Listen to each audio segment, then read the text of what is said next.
Josiel, vamos começar? À medida que o pessoal vai chegando, vou ocupando os lugares aí de trás. Delina, só você dizer quando a gente pode ir. Pode?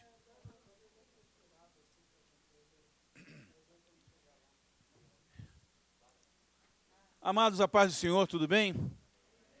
Parece que não está tudo bem. Parece que não está tudo bem, né? Parece que não foi...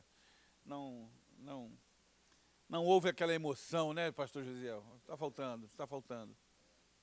Talvez, né, Manuel? Está faltando alguma coisa. Como disse o Senhor Jesus, ainda te falta uma coisa. Bom, em primeiro lugar, eu quero agradecer os nossos amigos que vão assistir o vídeo, porque hoje a gente não vai poder fazer a transmissão online, né? Então, vocês com certeza vão estar assistindo essa escola depois de todos os que estão aqui presentes fisicamente. Então, né, agradeço a sua atenção posterior. Nós que estamos aqui vamos ser brindados hoje pela aula 9, Abram Novas Janelas. Eu tenho certeza que a abordagem dessa lição vai ser maravilhosa. Não há uma única vez em que fui decepcionado por essa professora. Eu acredito, pastor José. Eu posso falar, eu conheço essa menina há muito tempo. Vou falar, há muito tempo. Um dos maiores prazeres que a gente tem na vida é você, de alguma maneira, ver que aquelas pessoas que de um determinado momento seguiram, elas alcançaram postos maiores, né, ou melhores que você, se tornaram melhores do que você. Isso para um professor é fantástico. Uma vez uma pessoa disse aqui, acho que foi o Zé Luiz que cuida aqui do som da igreja, falou assim, a sua filha é melhor do que você nisso. Eu falei, mas eu trabalhei o tempo todo para isso. Não é verdade? Nós queremos que nossos filhos sejam melhores do que nós, alcancem, não é? Também no que diz respeito aos nossos alunos, ou aqueles que... Um professor que se limita na sua mediocridade, aquele que, de alguma maneira, reproduz apenas conteúdos e não faz as pessoas pensarem, ele vai estar preso simplesmente à questão da cópia ou da reprodução. E a reprodução, ela cada vez que você reproduz uma cópia, a originalidade se perde. Se você pega uma cópia e você tira a cópia da cópia, cada vez ela perde menos qualidade. O objetivo de um professor, do mestre, de alguém que trabalha na área de ensino, deve fazer com que a pessoa que vem depois de você seja melhor do que você. Seja um original ainda melhor do que você. Não é? E eu tenho um orgulho desse original que eu vou apresentar para vocês hoje aqui. Um orgulho mesmo, porque a Adriana, como estou dizendo, foi minha aluna na classe lá de adolescentes. Não é? Fizemos alguns trabalhos juntos em outras atividades aqui na igreja, e ela sempre foi surpreendente em tudo que faz, sempre foi intensa, sempre foi... É um prazer sempre ouvi-la. É a minha amiga. Eu sei, ela é minha... ela é minha amiga pessoal, mas é uma pessoa que eu admiro, assim, porque, como eu disse, às vezes eu tenho que parar com ela. Outro dia a gente conversando pelo WhatsApp, eu falei, tá, Adriana, tá bom, tá, chega, eu vou dormir. Né? Porque é assim, uma infusão tão grande de ideias, de coisas, que eu falo, para, eu não estou te acompanhando, não é? Eu sou um homem velho, por favor, deixa eu dormir, amanhã eu recobro e a gente continua. Mas eu queria que você recebesse com muito carinho, com muita alegria no coração, a nossa irmã Adriana Goulart, para ministrar essa lição. Até o pastor Jonas Barbosa, que estava afastado da casa do Senhor, veio nos assistir hoje aqui. Eu vou pedir para que ele faça uma oração poderosa. O Serginho disse que viria hoje tudo, rapaz. Daqui a pouco ele vai dar, pastor Ronaldo. Pastor João, por favor. Pai, aqui estamos, Senhor, diante da sua presença para aprendermos a sua palavra. Tome a tua filha Adriana nas tuas mãos, como sempre tu o tens feito. E abençoa, Senhor, em tudo, em nome de Jesus. Amém. Pai do Senhor, gente, eu vou tirar esse treco aqui. Peraí. O Vaninho fala que eu começo enrolado e é verdade. Que eu me espalho toda até me agitar, mas calma aí que eu pego no tranco, calma. Depois eu vou decolar, calma aí. Peraí, deixa eu me ajeitar aqui, gente. Olha, eu tenho uma observação. Eu dou aula nessa Bereana desde que começou o projeto. Que o Ronaldo fala que eu tenho ideia, mas ele liga para mim e fala assim, Adriana, eu tive uma ideia aqui. Quando ele liga, Adriana, tive uma ideia aqui, sai essas coisas assim, né? Bereana, fábrica, isso aí que sai. E desde que eu dou aula aqui, ainda esse negócio aqui, gente, pelo amor de Deus, mandou fazer um púlpito assim, ó, bereana. Aquele de acrílico, sei lá do que tem aí, bonitinho. Deve ter algum aí do Interligados que não usa mais, sei lá. Aí eu já sou enrolada. Tem que me equilibrar aqui, gente, é muito difícil. Espera aí. Então, vamos lá, vou conseguir. Tá. Vamos lá, você que está aí com a sua revista, acompanhe a leitura comigo. Lição 9, que tem como título Abram Novas Janelas. Isso aí parece até a música da Ivete Sangalo, né? Vamos lá. Texto bíblico básico. Tem vários. O primeiro está em Levítico, capítulo 19, versículo 17 e 18, que diz assim: Não aborrecerás a teu irmão no teu coração, não deixarás de repreender o teu próximo, e nele não sofrerás pecado. Não te vingarás, nem guardarás ira contra os filhos do teu povo, mas amarás o teu próximo como a ti mesmo. Eu sou o Senhor. O próximo texto está em Eclesiastes, capítulo 4, versículo 1 ao 4, que diz assim: Depois voltei-me e atentei para todas as opressões que se fazem debaixo do sol. E eis que vi as lágrimas dos que foram oprimidos e dos que não têm consolador. E a força estava da banda dos seus opressores, mas eles não tinham nenhum consolador. Pelo que eu louvei os que já morreram, mais dos que ainda vivem. E melhor que uns e outros é aquele que ainda não é, que não viu as más obras que se fazem debaixo do sol. Também vi eu que todo trabalho e toda destreza em obras trazem ao homem a inveja do seu próximo. Também isso é vaidade e aflição de espírito. Próximo texto, os dois próximos textos estão no livro de Provérbios. O primeiro, Provérbios 21, versículo 9 e 19, que diz assim: Melhor é morar num canto de águas furtadas do que com a mulher rixosa numa casa ampla. Melhor é morar numa terra deserta do que com a mulher rixosa e iracunda. Eu acho Salomão engraçado, né? Com o homem não fala nada, só com a mulher. Mas tudo bem. Provérbios 16, 18 e 19. A soberba precede a ruína, e a altivez de espírito precede a queda. Melhor é ser humilde de espírito com os mansos do que repartir o despojo com os soberbos. Vou acompanhar aqui Jesus, acho que nem vou usar isso. A sequência que está na nossa revista. Olha, consegui. Texto bíblico básico, está bem repartidinho hoje.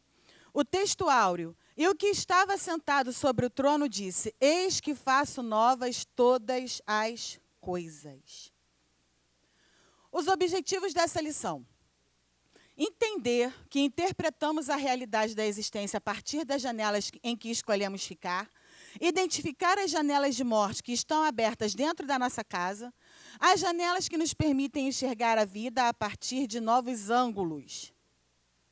Introdução. Eu confesso... gente, eu tenho que falar uma coisa aqui, que eu não posso deixar de falar de jeito nenhum. Peraí, deixa eu beber água rapidinho. Eu sou enrolada, eu estou com 3 coisas na mão, a chance de eu fazer a besteira é grande. Calma aí. Vamos lá. Uma coisa que eu preciso falar muito importante, que eu aprendi na minha profissão, eu bato nessa tecla sempre, que é dar crédito ao autor. Eu não fiz essa aula sozinha. Eu estou aqui de porta-parole, mas não fui só eu que fiz, não. Essa aula é minha e do André. Então, ele não está aqui, só porque não tem um zoom aqui, um sei lá o quê, senão ele ia estar com a cara aí. Ele escapou dessa. Não deve estar vendo que eu não está transmitindo, mas ele vai ver que eu estou aqui dando crédito a ele. Tá? Então, é uma aula minha, do André Batalhão, mas sou eu que estou aqui com a cara lavada, né, falando para vocês, porque ele me ajudou a preparar esse PowerPoint. Não, gente, vocês vão ver o PowerPoint tão bonitinho, vocês sabem que eu sou do conteúdo. Essa coisa bonitinha visual eu não sei fazer, esse dom Deus não me deu, entendeu? Mas então, tudo que vocês verem de conteúdo, de comentário também, é produto de um trabalho em conjunto, tá bom? E aí fica aí o meu agradecimento ao André, quando você vê isso aí, você vê que eu estou te agradecendo aqui, publicamente. Já te agradeci, estou te agradecendo de novo. Vamos lá. O autor da nossa revista, deixa eu ver se eu consigo ficar com ela aqui. Ele escolhe falar sobre esses tipos de sentimentos positivos e negativos, mas ele escolhe aí uma metáfora, a figura da janela. E a Bíblia também, em alguns momentos, vai falar passagens importantes, usando justamente uma janela.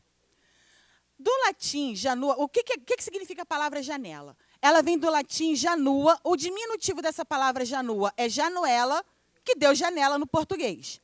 Só que essa palavra, ela é derivada, ela é oriunda do nome de um deus da mitologia romana. Não tinha esse deus na mitologia grega, ele só pertence à mitologia latina. E esse deus se chamava Janus. Daí deu Janua, Januela, Janela, Janeiro, Januário, enfim. Várias outras palavras aí do nome desse doido aí. E ele era um deus biface.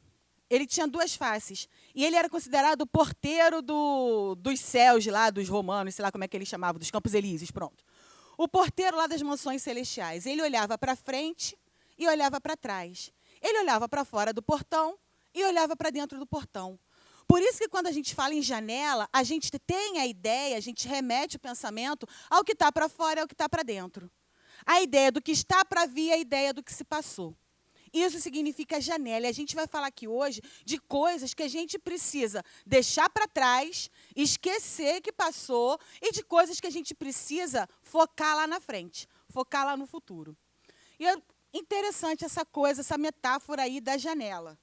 Ele fala também términos e inícios, era o que simbolizava esse Deus aí que deu origem ao nome do termo. O nome do termo foi boa, né? Origem ao termo. Essas mesmas palavras eu achei engraçado, sabe por quê? Eu até procurei se era latim vulgar, se era latim clássico. Não sei se alguém pode me ajudar, por favor, que eu sou fraca nisso. Mas tem duas palavras para janela. Uma é janua e a outra é fenestra. Todas as línguas neolatinas vieram do fenestra. O português vem do janua. Mas eu não estranho, porque todas as línguas neolatinas têm os dias da semana com os nomes dos deuses. Só o português que tem esse negócio de feira, que eu já procurei, mas até hoje eu não sei de onde saiu. Segunda-feira... Enfim, tem várias versões, mas eu vou deixar isso para lá, que não faz parte da aula. Então, só assim, a título de curiosidade, tem essa palavra janua e a fenestra. Em francês, por exemplo, é fenêtre. Mas em português a gente tem o verbo fenestrar, por exemplo. Tem o verbo defenestrar. Tem uma fresta. O que é uma fresta? Uma brechinha. O que era a fenestra? Eram várias brechas que se abriam na parede para a circulação de luz e de ar. Mais tarde, isso passou a ser um vão grandão, que é o que a gente conhece hoje como janela. Tá bom? Exemplo de fresta na Bíblia, não exatamente do termo, mas do sentido do que poderia ser uma fresta. Vamos abrir aí segundo livro dos Reis, capítulo 7.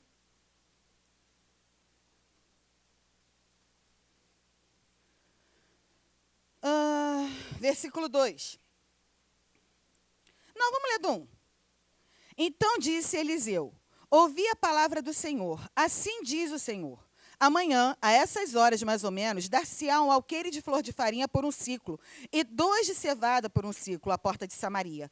Porém, o capitão, a cujo braço o rei se apoiava, respondeu ao homem de Deus, ainda que o Senhor fizesse janela no céu, poderia suceder isso? E disse o profeta, eis que tu o verás com os teus olhos, porém disso não comerás. E a gente sabe a história dos leprosos que encontram todo despojo, e quando todo mundo está lá se banqueteando, esse capitão é atropelado, e ele vê, acontece exatamente isso que Eliseu fala. Ele vê o cumprimento da palavra, o cumprimento da profecia, ele vê o banquete naquela cidade que estava assolada pela miséria há anos, mas ele não participa disso. Mas é interessante que ele fala, nem que Deus abrisse janela do céu.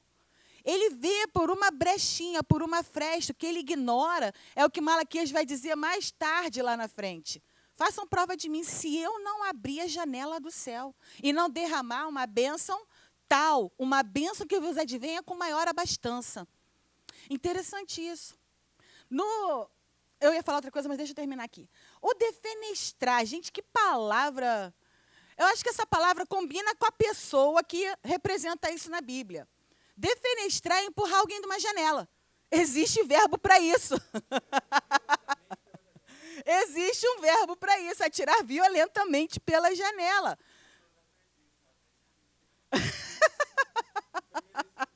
Não, a Jezabel foi, o senhor não foi não, pastor, o senhor não acredita não. Mas a pessoa que foi empurrada violentamente da janela foi, está logo aí depois. Sem contar que, eu precisava falar isso, eu esqueci. A fresta representa uma visão limitada, uma visão pequena demais, uma visão sem fé, uma visão sem nada, sem perspectiva, uma visão desacreditada. Enquanto que a janela, que o capitão aqui cita e duvida, representa a provisão de Deus, representa a abundância. Voltando para o defenestrar, segundo Reis, capítulo 9, 33, vai dizer assim a palavra de Deus. Então disse ele, lançai-a daí abaixo. Não, eu quero ler um pouquinho antes. 32. Levantou ele o rosto para a janela e disse, quem é comigo? Quem? E 2 ou 3 eunucos olharam para ele. Então disse ele, lançai-a daí abaixo. E lançaram-na abaixo, e foram salpicados com o seu sangue a parede e os cavalos. E Jeú a atropelou. E entrando ele, havendo comido e bebido, disse, olhai por aquela maldita e sepultai-a, porque é filha de rei.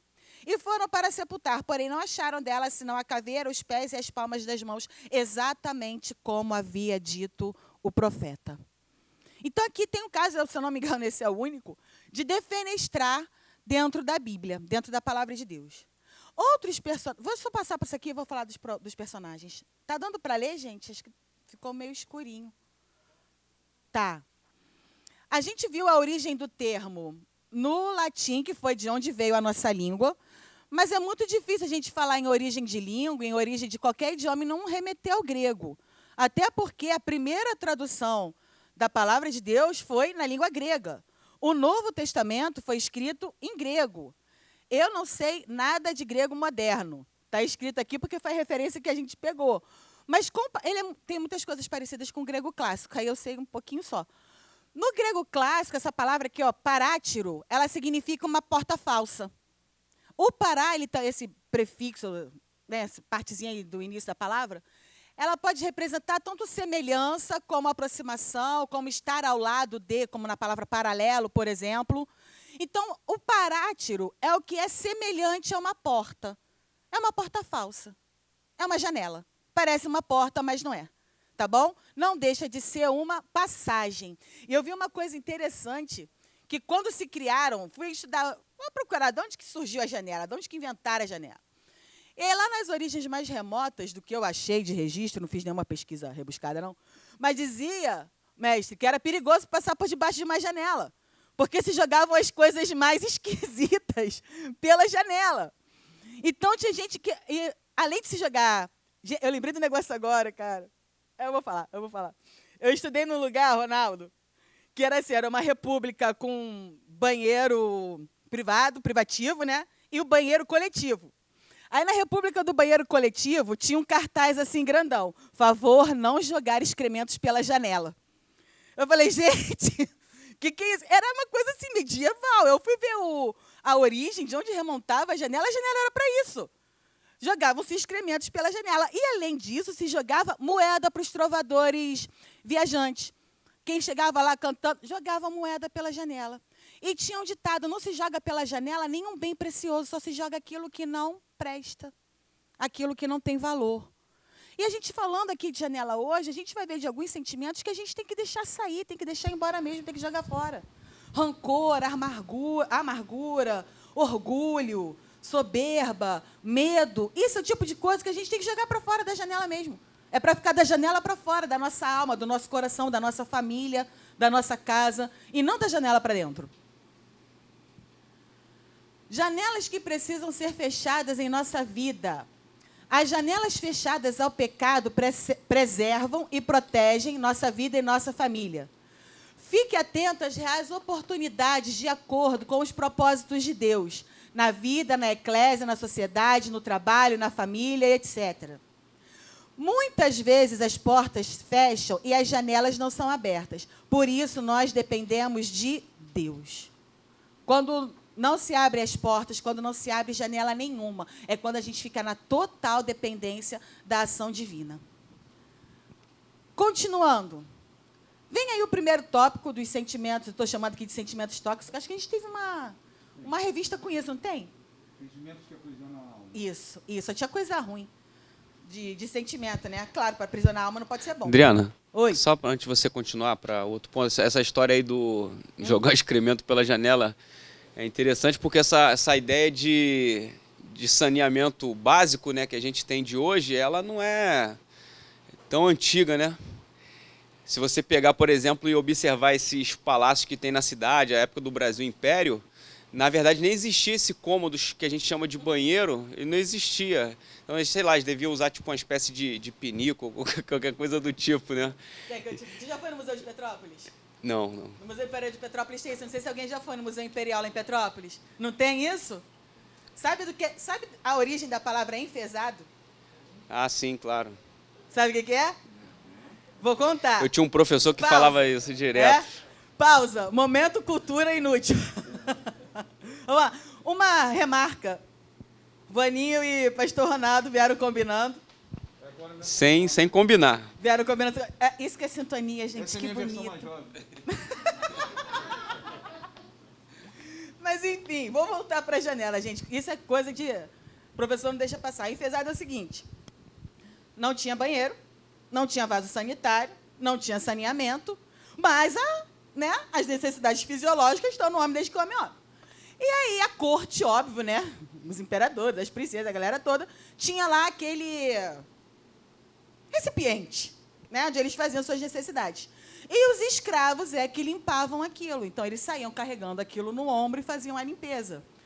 Agora, tu pensa aquilo no calor. O cara carregando aquilo no ombro. Aquilo escorria. E a pessoa ficava enfesada. E a pessoa que ficava enfesada, obviamente, não estava feliz fazendo aquilo. Estava enfesada na outra conotação que a gente conhece. Mas é isso aí a origem. É o do amargo também, da pessoa amarga, tem um sentido da bilis, né? Que para fazer a digestão, é produzido a bilis, que tem uma acidez. Então, a pessoa amarga tem a ver com isso. Quando a pessoa tem um problema de estômago, por exemplo, que ela começa a ter crise de vômito, por exemplo, ela acaba tendo tanto isso que ela fica com gosto amargo. É a bilis que é projetada. Essa eu não sabia. É amargo. A Aí pessoa também amarga. trocamos. Tá bom, senão... Vamos lá, senão a Mical acaba ficando lá. Mas vamos lá, vamos voltar. Fechou? A primeira janela aí que aparece, que a gente precisa fechar dentro da nossa casa, dentro da nossa vida, é a janela do rancor. O autor colocou uma frase aqui para falar de rancor que eu gostei, até sublinhei aqui. Ele fala assim: rancor é a dor não resolvida, é a lembrança de um passado que teima em não morrer. É a voz do ontem que ecoa em nossa mente, lamentando o sofrimento não superado. Gente, eu vou falar disso daqui, eu vou falar, de repente, de outras coisas, mas eu gosto da história de Mical, eu gosto da história de Rispa. Sabe por quê? Vai falar para a gente de superação. Só que vai falar para a gente de superação de um outro ângulo. Elas escolheram não superar. Ou tiveram dificuldade de superar. Mical escolheu não superar. Todo mundo fala mal da Mical, que ela foi lá, foi agressiva com Davi, ofendeu Davi. Mas, gente, vamos pensar como é que começou a história dessa mulher? Como que ela é apresentada na Bíblia? Vamos lá rapidinho. 1 Samuel, capítulo 18.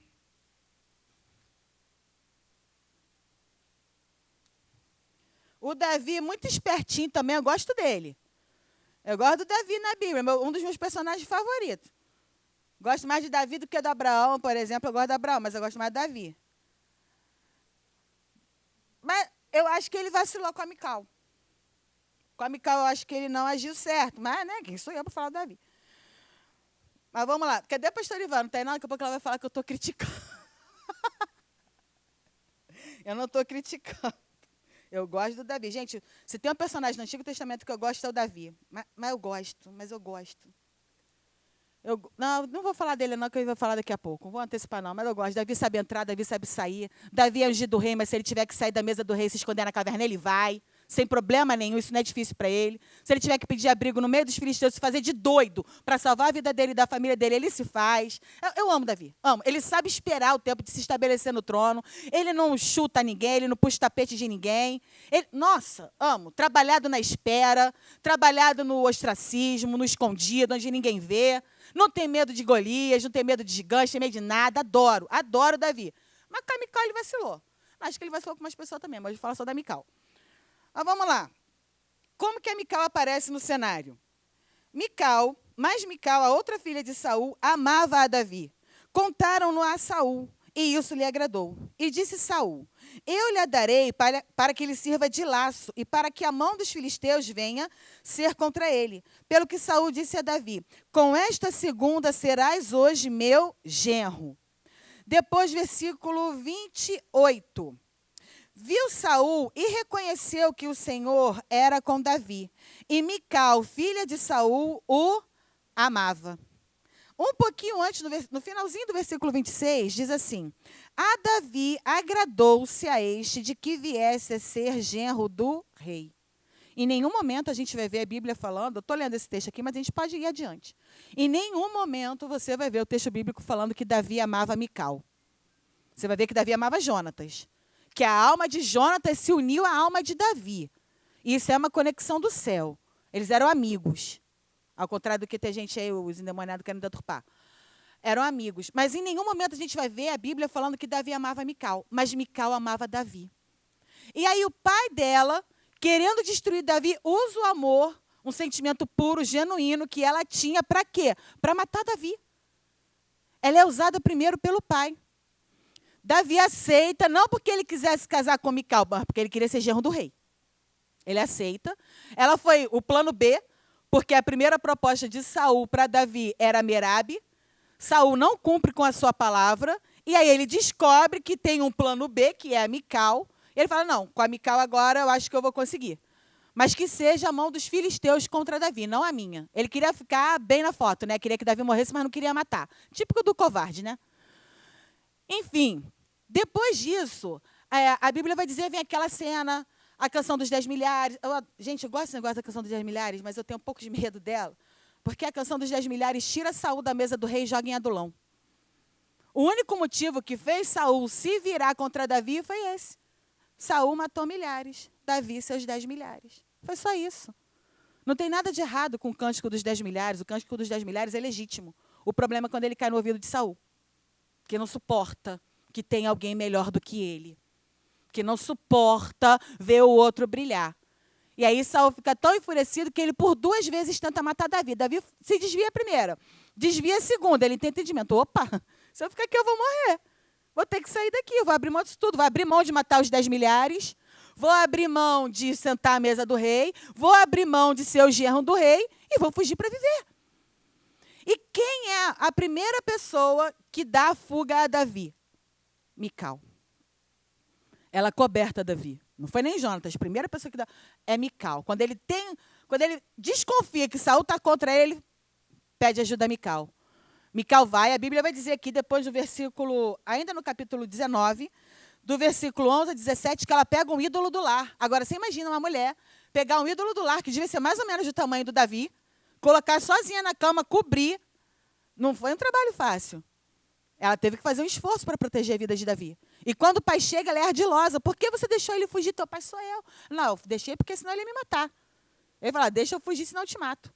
Depois disso, o Davi espertinho, ele chama Abigail, casa com a Abigail.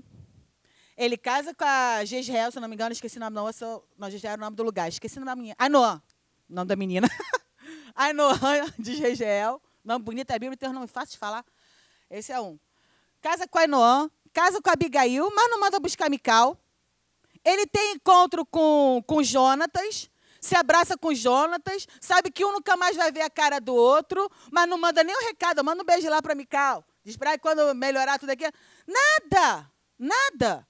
E a Mical fica lá abandonada. Ela é dada em casamento a um outro nome. É outro nome fácil de falar, os irmãos, desculpe se eu errar, mas acho que é Paltiel, Paltiel, sei lá do raio. Tá aí, a gente vai ler daqui a pouco. É não difícil, gente, falar. Vamos lá, rapidinho. 2 Samuel, capítulo 3. Anos depois que Davi está errante por deserto, por caverna, por tudo que é canto. Finalmente, ele vai assumir o trono. Ele assume o trono de Hebron. E aí os anciãos falam, não, vamos assumir Israel todo. Você que é o rei, a gente já reconhece, a gente já entendeu. E aí a Abner, que era comandante do exército de Saul, vai fazer aliança com Davi. Aí Davi fala assim, olha só, Abner, eu acredito em você, acredito na sua integridade e tal, mas eu só vou aceitar a tua aliança se você me trouxer Mical, que eu adquiri por 200 prepúcios de filisteu. Coitada da mulher, a mulher era nada. A mulher era nada. Não é assim, Mical, minha esposa. Não, eu casei com a Mical, mas porque não é porque ela me amava, não, porque eu matei 200 filisteus. E a Mical estava lá quietinha na casa dela, com o marido dela, que amava ela. Ela é arrancada de dentro da casa. A Bíblia vai dizer aqui que o marido vai chorando atrás dela. Cadê? Vou achar o nome dele. Se alguém achar aí, pode me ajudar também. Como? Paltiel. Esse é nome que põe, gente, no filho, para a gente ficar aqui 200 mil anos depois falando o nome dele, Paltiel. Então, Isbosete mandou tirá-la. Isbosete era o irmão da Mical, era sem comentários. Mandou tirar de seu marido Paltiel, filho de Laís. Seu marido a acompanhou, caminhando e chorando após ela até Baurim. E disse a Abner, vai e volta. E ele voltou. Gente, coitada dessa mulher. Não, coitada da mulher. O cara nem para pegar uma espada para defender ela, ficar chorando. Gente, mulher, querer um homem chorando atrás de você. Não, filho, pega a espada e defende qualquer coisa aí. Não, ele podia lutar contra Isbosete, que era um bobão. Podia, né, pelo menos pedir a Abner, por favor. Isbosete era um bobão, que era o filho do Saul. Se garantia Abner.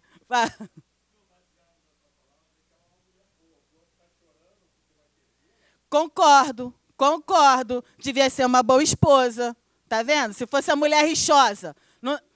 Gente, pastor Santos mandava o marido orar para a mulher rixosa morrer, gente. Quem? Irmão que tem mulher rixosa ora para Jesus levar ela. A Mical não devia ser. Conselho de pastor Santos. E o marido vai chorando, não querendo perder a mulher, coitado. Aí a mulher, né, já tirada, encontrou um conforto. Mical vai morar com Davi. E aí a gente vai ver... Não, volta aqui um pouquinho. Mais tarde, quando a arca volta, Davi era alguém que sabia, entendia essa coisa de adoração. Por isso que ele era um homem segundo o coração de Deus. Não porque ele tinha atitudes honestas, porque ele acertava sempre. Mas ele tinha um coração segundo o coração de Deus. Ele sabia como adorar, ele sabia se arrepender, ele sabia se quebrantar, ele reconhecia os seus erros. Ele é diferente de Adão, que quando Adão erra, Deus fala, Adão, o que está acontecendo? Não, fala, a mulher que o Senhor me deu. A mulher que o Senhor me deu. Quando Deus se manifesta, Davi fala, Davi, esse homem é você. Meu Deus, pequei. Davi, você está morrendo todo mundo aí por tua causa. Olha só, põe a tua mão contra mim, porque quem errou fui eu. Esse povo não fez nada. Se o Senhor tiver que castigar alguém, castiga a mim. Quer trocar? Aqui? Se o Senhor tiver que castigar alguém, castiga a mim. Mas tira a tua mão de sobre o povo. Por isso Davi era homem segundo o coração de Deus. A gente, às vezes, tem umas noções erradas de achar que ser segundo o coração de Deus é ser impecável, é ser infalível, é ter esse coração como Davi tinha. Eu estou brincando aqui, falando que... Mas, gente, igual Davi na Bíblia, no Antigo Testamento, não achei ainda não. Até porque essa expressão, um homem segundo o meu coração, meu servo Davi, ele ainda estava lá no servo, quando Deus se refere a ele dessa maneira. É só de Davi. Você não vê Deus se referindo a mais ninguém, por mais brilhante, notável que tenha sido Daniel. Daniel teve uma conduta muito mais impecável que Davi. Mas em nenhum momento você vai ver a Bíblia falando Daniel, o homem segundo o coração de Deus. Tá? Mas chama ele de muito amado e Abraão chama de amigo. Não, cada um com o seu. Cada um com o seu, tudo bem. Amigo de Deus é só Abraão. E a mim me chama de meu parça.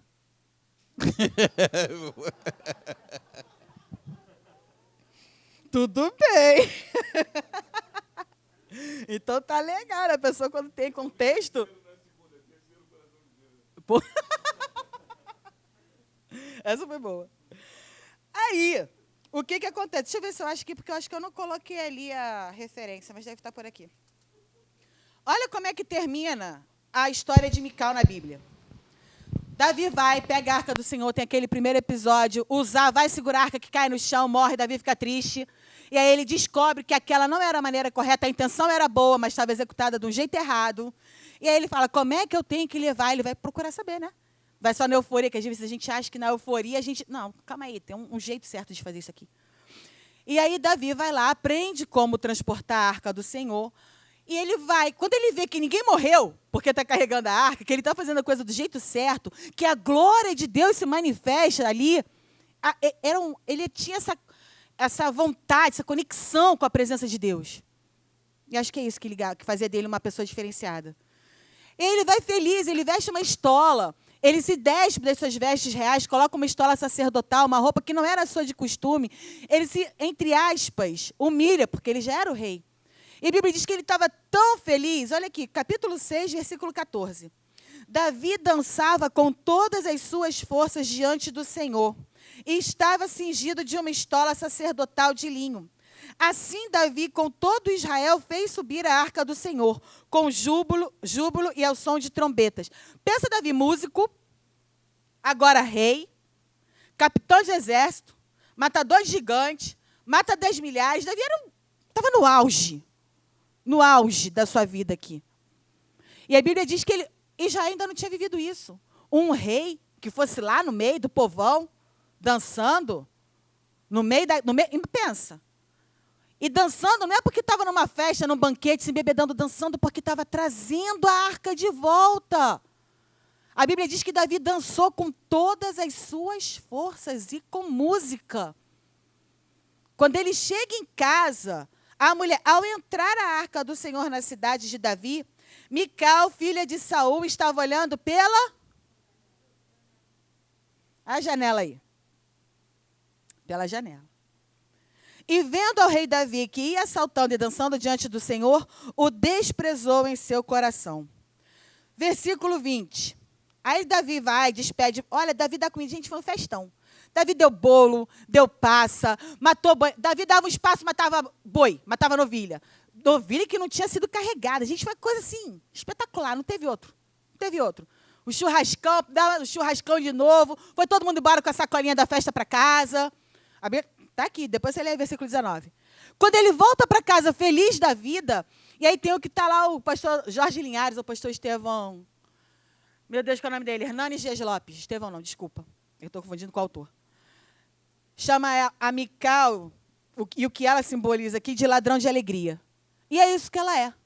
Ladrão de alegria. Eu gostei disso daqui, sabe por quê? Eu vou dar uma outra aula daqui a alguns dias, eu estou dando meio que um spoiler aqui. Porque a gente fica muito bonita, a gente está... Oi? Ah, tá. Não. Aleluia, glória a Deus. Da onde que eu parei, pastor? Eu sei, é só para o senhor falar. Então, Mical, obrigado. É o que esses pastores, esses autores que eu falei, chamam de ladrão de alegria. E aí eu gostei dessa pausa aqui, que a nossa revista deu, porque as primeiras lições, as que eu vi até agora, a primeira lição, coisa linda. A família deve ser o lótus da felicidade. Gente, mas às vezes o inferno é dentro de casa. Ai, nossa família tem que ser um pedacinho do céu. Eu concordo. Mas nem sempre é, gente. Vamos falar a verdade. Davi estava felizão na rua, chegou em casa, acabou com a felicidade dele. Quem roubou a alegria dele foi a família, foi a mulher dele. E quem nunca passou por isso, gente? Você está bem na rua, conseguiu uma vitória, uma conquista, tirou uma nota alta, conseguiu um emprego. Chega em casa. Quem nunca passou? Eu já passei. Porque se ninguém passou, eu já passei. E é horrível. E a gente fica nessa coisa de família ideal, que a família é feliz, que Jesus mora na casa. É verdade. Mas a gente também precisa falar o outro lado da moeda, porque ele existe, ele é real, e ele é muito mais real do que a gente imagina. Ele está muito mais presente do que a gente pensa. E a gente precisa dar atenção a essas pessoas. A gente precisa mostrar que existe solução, esse não é o fim. Então, se a família não é esse lótus de felicidade, é que o rancor estava dentro de casa. O ressentimento, a mágoa, o ladrão de alegria, ele não estava na rua, ele estava dentro de casa. Tem quem nunca viu, eu vou voltar para a rua, que na rua estava melhor. Quem nunca botou o pé dentro de casa que, não, vou voltar para a rua, que na rua estava melhor. Eu já. A gente só precisa fazer só uma coisa, para ser que eu estou aqui numa visão pessimista da realidade. Estou dizendo que isso existe. Mas o que eu estou dizendo é que não precisa ser assim. Às vezes a gente não tem o controle de mudar aquela situação, mas a gente tem o controle de mudar a nós mesmos. É por isso que eu estou dizendo que Mical é vencida pelo rancor. Porque independente da circunstância, independente do ambiente, eu posso decidir ver isso de uma maneira diferente. Eu posso decidir pegar essa situação, botar para fora da janela da minha alma e aqui dentro guardar só o que eu quero. Da janela para dentro é o que eu quero. Ainda que isso me custe choro, ainda que isso me custe tristeza, ainda que eu tenha que esmurrar o meu corpo para conseguir isso, dizer eu não a mim mesmo, porque eu falo, é mole, gente. Fala, é mole, revidar é fácil, que nem a Mical fez. Revidar é a coisa mais fácil do mundo. Agora, oferecer a segunda face? Oferecer o lado esquerdo? Para quem te feriu a direita? Ah, filho. Dentro de casa que ninguém está vendo? Ah, filhão. Isso é coisa para crente. Isso é coisa de crente. Isso aí não é qualquer um que faz, não. E eu gosto quando a Bíblia mostra essas histórias, entre aspas, de fracasso. Primeiro, porque a Bíblia não esconde nada. Não esconde nada. Ela mostra a nossa fraqueza, a nossa falibilidade, as nossas impossibilidades, os nossos erros, mas ela também dá a solução. Davi ainda não sabia, Mical ainda não sabia, a gente já sabe, a gente já tem o final da revelação. A solução é Jesus. Então, se eu puder deixar uma palavra aqui para quem passa esse tipo de situação, vou falar isso daqui a pouco, alguns dias de novo, então se alguém veio repetir, desculpa. Se alguém passa por esse tipo de situação, dentro de casa, às vezes é um filho, é um marido, uma mulher. Receita, Adriana, tem? Pozinho, receita mágica, pozinho do perlim-pipim, não tem. Não tem. O que a gente faz? Ora. Bota a tua cara no pó, se humilha diante de Deus. Jejua. Acima de tudo, ame. Amar é uma decisão. Ame. E eu vou falar para vocês uma palavra que eu carreguei comigo durante muito tempo da minha vida. Há um bom futuro para você. A sua esperança não será frustrada. Não deixe com que as mágoas, os desapontamentos do presente roubem a tua esperança de um futuro bom. Porque esse futuro bom está lá te esperando. Agora, você luta para chegar lá. Você trabalha para chegar lá. E quando chegar a sua vez, você vai ter a oportunidade de fazer tudo diferente. É isso. Mical desprezou a oportunidade de fazer tudo diferente. Davi está lá felizão, pulando na rua. Quando chega em casa, a mulher, seu vadio, gente. Que bonito, hein, Davi? Papelão, pulando igual um vadio. Ele era o rei. Ele não era só o marido dela. Ela não desrespeitou só o marido, ela desrespeitou o rei. Seu vadio. Agora do Davi. Eu sou vadio, mas o teu pai quer rei no lugar do teu pai.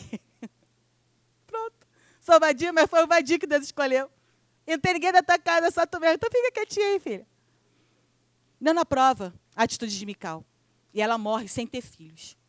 Ela morre ressecada. Literalmente. Por um sentimento que ela não superou. Por uma situação que ela não superou. Outro caso de rancor na Bíblia. Olha aí. Isaac abençoa Jacó. Quem é que fica tomado pelo rancor? Esaú. A Bíblia diz que Jacó tem que fugir, porque Esaú não quer se vingar. Ele quer matar o Jacó. Eu também ia querer. Quer matar Jacó. Porque o Jacó foi espertinho, né? Mas foi com a ajuda da mãe, mas deixa para lá. Deixa para lá. Só que é isso que eu estou dizendo. Isso é uma parte da história.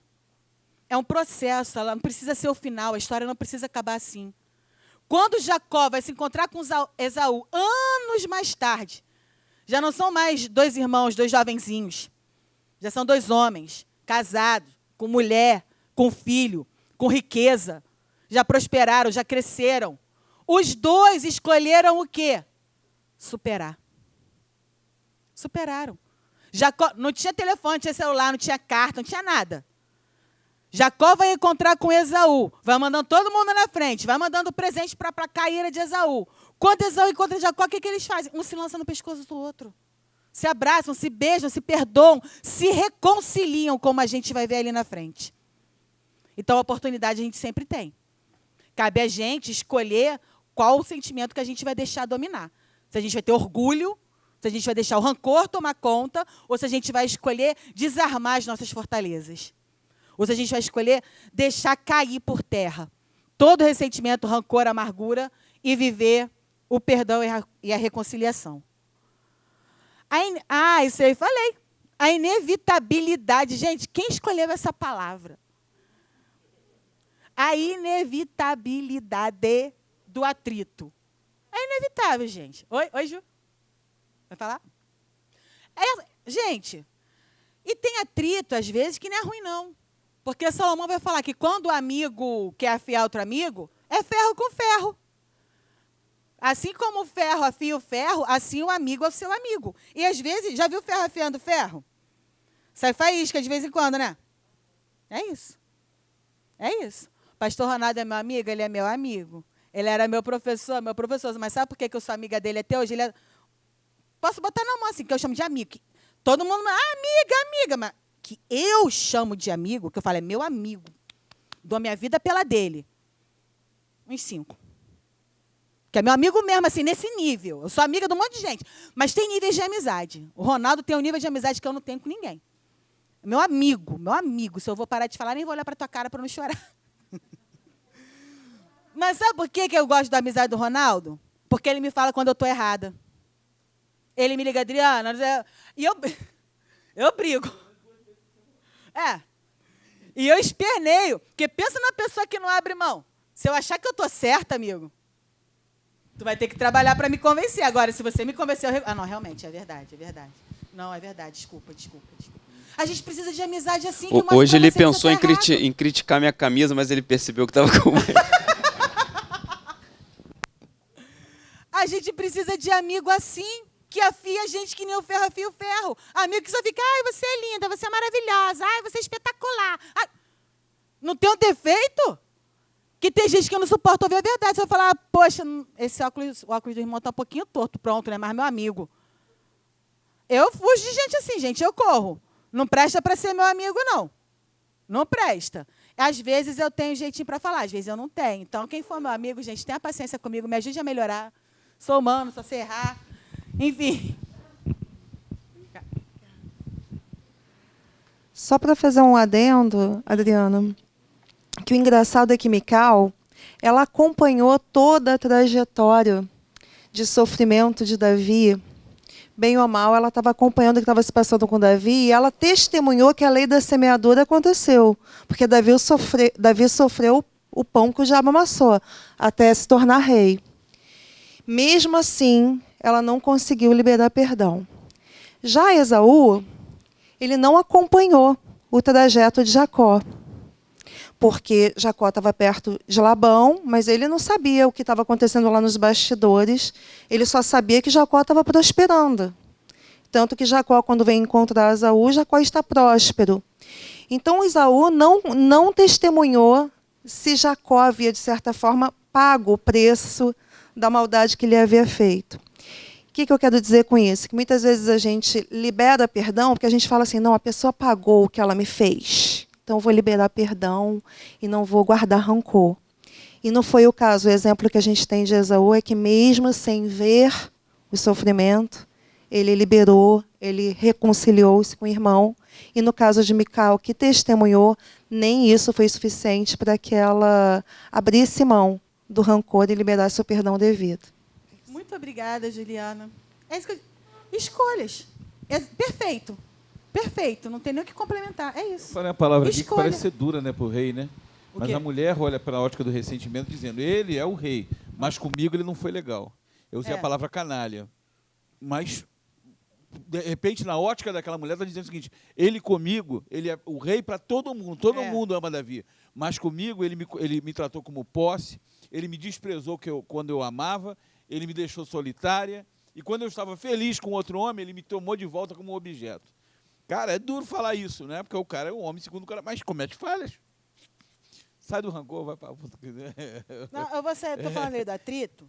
Mas eu concordo, porque eu acho que sempre a gente tem que procurar a história. A história. A gente que é de sala de aula, né, Ju? Quando a gente tiver um aluno muito problemático, a gente vai procurar a história. E aí, quando você conhece um pouquinho do histórico familiar daquela criança, daquele aluno, você passa a entender melhor o comportamento. E você passa a olhar com outros olhos aquela situação. A gente critica muito o Mical porque chamou Davi de vadio. É ladrão da alegria, ladrão da felicidade. Mas olha o que ela passou para chegar até aqui. Ela, entre aspas, era justificável o sentimento dela, a postura dela. Mas ela teve a opção de escolher abandonar, foi o que você falou. Ela teve a opção de escolher, ela acompanhou. E você tocou num ponto, Ju, importante para mim, crucial para mim. A gente vai falar de perdão daqui a pouco, eu já vou dando um spoiler aqui, porque eu já passei tempo demais aqui falando onde eu não devia falar, mas, enfim. Eu sou dessas, que vou adiantando minha aula. Mas, na verdade, a gente vai ver aqui daqui a pouco o perdão mútuo. Perdoai-vos uns aos outros. Vamos se perdoar. Mas tem hora que o perdão não é um do outro, é unilateral. Eu não preciso depender do outro para eu perdoar. Eu não preciso que eu veja que o outro já pagou, que foi o que Esaú fez. o perdão de Esaú, para mim, é o perdão genuíno, para mim, é o perdão que vale. Lógico, todo perdão vale. Mas, para mim, sabe aquele perdão assim que lava a alma? Sabe, pastor? Aquele perdão assim que liberta. Aquele perdão apolio. Uma das palavras para perdoar na Bíblia, para perdão, é o verbo apolio. Lio, no grego, é ligar. Apó é o que faz... Apolio é desatar. É desamarrar. É desligar. Enquanto a gente não perdoa, a pessoa está atada, amarrada, a gente pelo rancor, pelo ódio, pelo ressentimento, pela mágoa. Quando a gente perdoa, a gente desata. A gente libera. É isso. Para mim, o perdão de Esaú é esse perdão. Esse perdão que desata, esse perdão genuíno, esse perdão que lava a alma. É isso. Mical teve a chance até de ter um perdão interesseiro. Apolio é o verbo, que significa desatar. Desligar. Fala, irmão. Tem que falar no microfone, porque senão não sai no... Eu penso também que houve um amadurecimento espiritual na vida de Esaú. Até porque eles conviveram muito tempo juntos quando criança, e quando ocasiona, né, o caso que houve, né, entre eles, que ele troca ali, ele antes também tinha vendido a primogenitura dele. E com esse amadurecimento, depois de muito tempo sem se ver, quando ele se encontra, ele lembra, eu errei também. Então ele foi lá e abraçou. Verdade. Não, ainda tem mais uma coisa que vocês falaram aí. Mical teve tudo de bom, casou de novo, né? Tinha um marido que a amava. Ok. Voltou para Davi, não voltou na pobreza, na miséria, nem nada. Foi morar no palácio, com um homem que ela já amou um dia. Agora, Esaú teve que começar do zero, cara. Ele perdeu tudo. Imagina o quanto que não foi o processo. Aquilo que era para ser meu. E Jacó também não pôde usufruir, entre aspas, naquele momento, daquilo que ele roubou. Porque ele teve que fugir. Não foi nada esperto. Ele achou que era esperto, mas não sei se foi tanto esperto assim, não. Mas, enfim, os dois tiveram que começar do zero. É isso. Concordo. Concordo com o irmão. Vamos lá. Mical foi vencida pelo rancor e pelo desprezo. Esse texto de 2 Samuel 6 que a gente leu agora. Ela é repreendida por Davi, que Davi também não tinha papa na língua. Fala, eu sou o vadio, mas Deus me escolheu no lugar do teu pai. E o caminho do esquecimento de superação que vence o rancor. A gente falou aqui de Esaú, eu não vou ler agora não, mas superação do que José. José tinha tudo para ser rancoroso. José tinha tudo para ser amargo. José tinha tudo para ser uma pessoa infeliz. E eu gosto da história de José, gosto da história de Jó. A Bíblia diz que José é vendido mais ou menos com seus 17 anos. Com 30, ele assume o trono no Egito. Quanto tempo aí que ele passou lá, no cativeiro, sofrendo? Vocês que são bons de história e de ciências. 13 anos, certo? Que ele passou lá. Ele morreu com quantos anos? 110. Acho que foi 110, foi ele ou Jacó. Mas alguém procurei para mim Gênesis 50. Não sei se foi ele ou foi Jacó, mas acho que foi 110. Não importa a conta certa agora, mas se algum irmão achar para mim, por favor, me ajuda. Com 30 anos, ele assume o trono. E ele vai do trono até o dia que ele morre. Quanto tempo mais durou? O que durou mais? 110? Foi o José mesmo? Não estou tão ruim assim, tá vendo? Não sou boa de geografia, mas de texto ainda. Agora pensa, de 30 a 110 anos. O que durou mais, gente? A Bíblia diz que Jó passou por tudo que ele passou, mas depois que Deus restaurou a sorte dele, ele viu os filhos de seus filhos até a 4ª geração. O que durou mais, gente? O que durou mais? Aí depende, é isso que a lição fala muito, de onde a gente coloca o nosso foco. Se eu vou colocar o foco aqui na minha dor, no meu sofrimento, ou se eu vou projetar para o futuro. Não, eu estou passando isso aqui agora. Não estou falando de negacionismo, não estou falando de negar a realidade, de achar que não está acontecendo, de fazer de conta que não existe. Não é isso. É reconhecer que tem um problema, é reconhecer que existe. Deixa eu ver se a próxima já é o que eu quero falar, porque eu...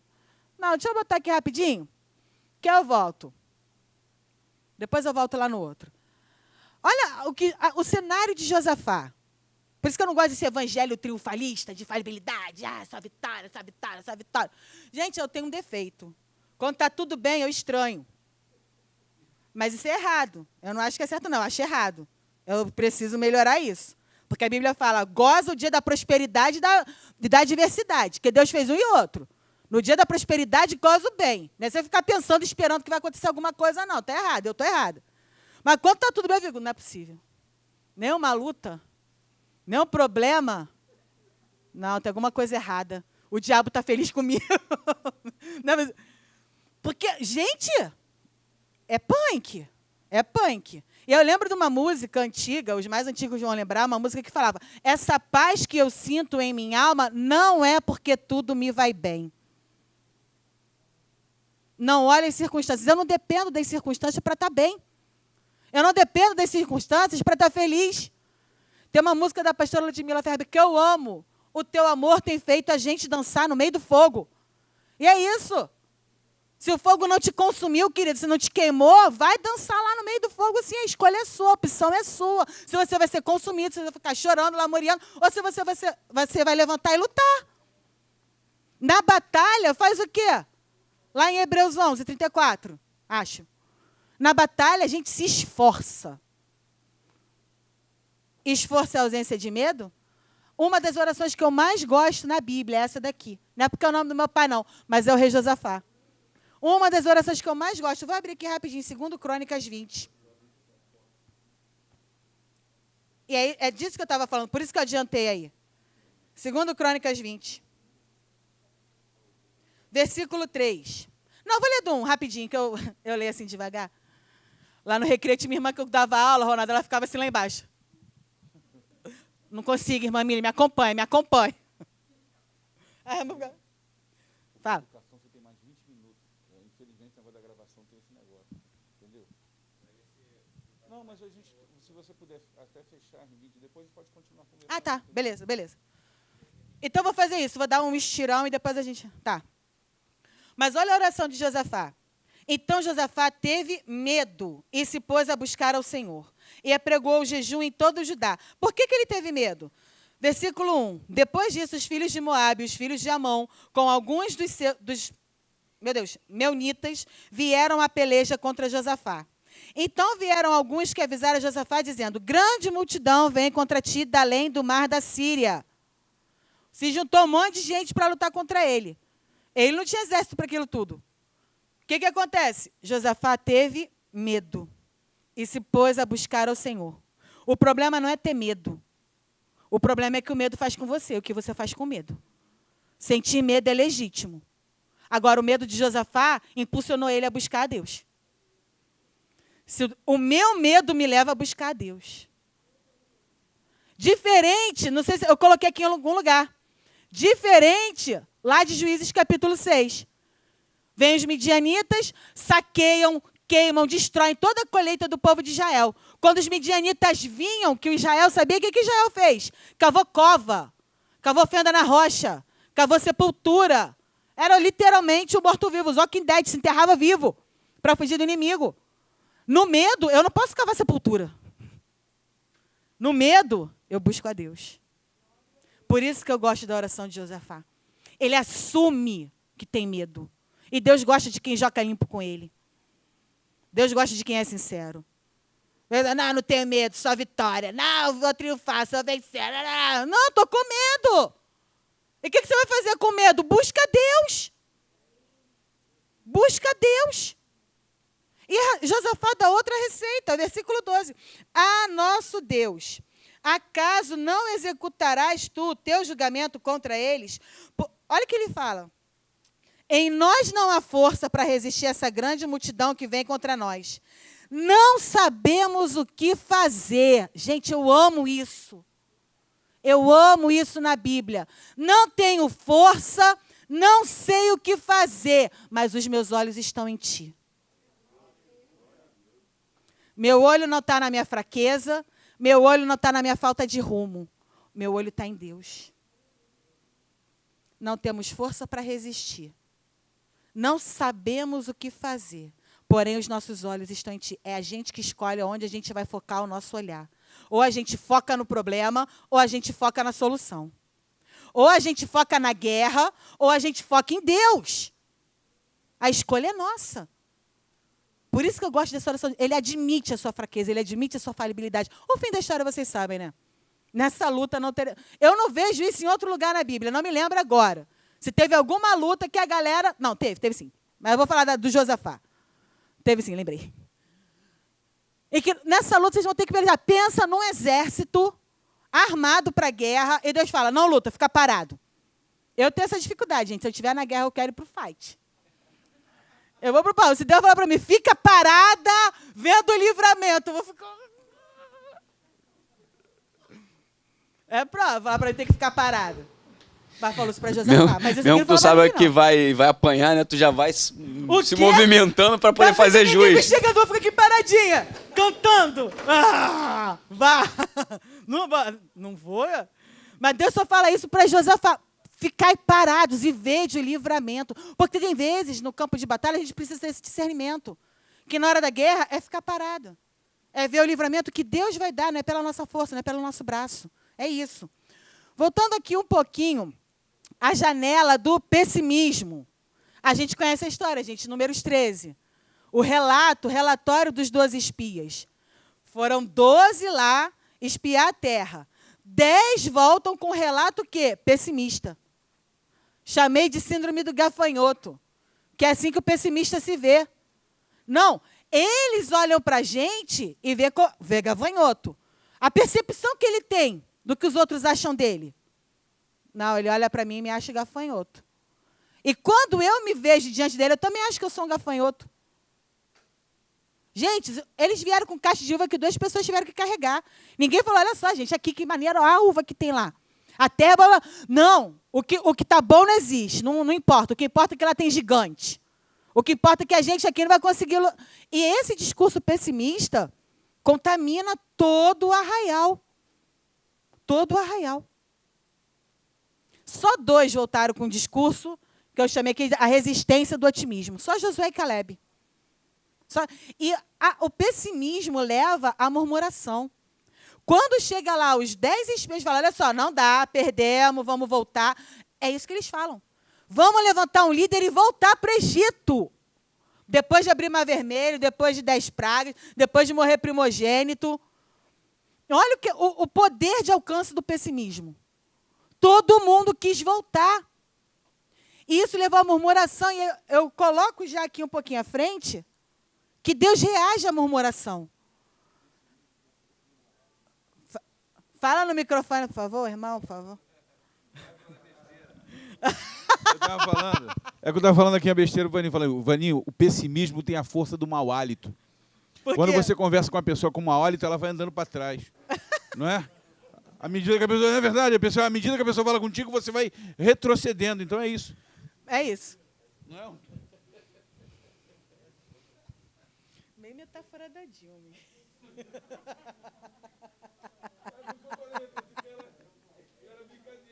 Não, tudo bem, tudo bem. Não, se o senhor falar, eu paro para ouvir. Eu já devia esperar, deixa pra lá. Mas vamos lá. Deus reage à murmuração. E Deus reage à murmuração como? Lá em Números 13, a Bíblia vai dizer, não vou ler agora, não. Mas a Bíblia, tudo pelo menos, né? Gente, cadê o número da minha Bíblia? Sumiu. Que quando o povo fala em apedrejar Moisés, Arão, Josué e Caleb, o que acontece? A glória do Senhor se manifesta. A glória de Deus se manifesta para proteger Moisés. Aí é que entra a intervenção do sobrenatural. Na verdade, isso aqui de Números 12 é outra coisa. Ai, gente, eu lembrei desse negócio aqui, eu vou falar. Mas deixa eu terminar aqui Números 13. O discurso de um grupo pessimista, lá dos gafanhotinhos, contamina todo o arraial, leva eles a murmurar, e na murmuração eles falam o seguinte, por isso que a gente tem que ter muito cuidado. Porque na murmuração eles falam, você trouxe a gente aqui, Moisés, para morrer no deserto. A gente ia morrer aqui, a gente estava bem lá no Egito. A gente estava apanhando, sofrendo, era escravo, humilhado, mas a gente estava vivo, aqui a gente vai morrer. Nossos filhos vão morrer. Deus ouviu. E quando Deus libera a sentença para o povo, ele fala o seguinte, isso que vocês disseram, Números 28. Não vejo Deus falando muitas vezes isso na Bíblia, não. Nem no Antigo Testamento. Poucas vezes Deus fala isso. Juro por minha vida. Gente, o que é a vida de Deus? Que vida? Ele é eterno. Juro por minha vida que isso que vocês falaram é o que vai acontecer. Vocês determinaram a própria sentença, vocês vão morrer. Juro por minha vida. Olha como que Deus reage à murmuração. Adriana, Sim. o pastor Silas ele tem uma citação que eu acho muito legal. Ele fala, a murmuração é uma reclamação descabida contra Deus. Agora, observe bem, descabida. Porque nem Deus ele se furta a atender reclamação. Jó reclamou, as filhas de Zelofeade reclamaram. E quando alguém reclama para Deus, e Deus entende que, de alguma maneira, aquela reclamação, ela tem... Não, essa reclamação, isso tem... Né? Isso tem foro, isso aí não.